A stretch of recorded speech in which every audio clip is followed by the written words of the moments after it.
But do you know what was sprinkled in the midst of that wedding? Think about the salt that preserves and brings flavor. We were at a wedding yesterday, and at this wedding, there is a whole generation of young people that no longer walk with Christ. And most of the people at that wedding probably were not believers. But do you know what was sprinkled in the midst of that wedding? A believer here, a believer there, and a believer there. And I was having a conversation with somebody who was salt, and part of the reason that there was a desire to be there wasn't just because it was a friend or a family member that was getting married, but the realization that if we were invited,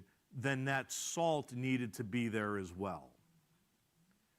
Because in that salt is the promise of the perpetualness of the kingdom of God. See, don't take it for granted about how important it is for all of us to be on the great planet Earth. Because as believers, we are providing the saltiness that the world needs of the perpetual kingdom of God, in the hopes that they will taste that saltiness and say, hey, I want some more of that. That salt's pretty good. And you know what?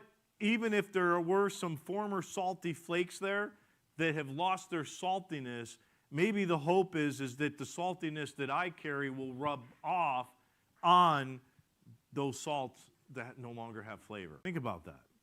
Because you're keeping it open. You're keeping that door open that the kingdom of God may once again invade the lives of that whole generation that has walked away from Christ. Think about that. And every believer that I knew that was there, the comment was, we're here because we don't know what God's going to bring forth out of us being here. We are salting that event. Brothers and sisters, we need to be salty, and we need to salt the world. We need to salt grocery stores. We need to salt businesses. We need to salt our coworkers. How many of you in here have coworkers that need some saltiness?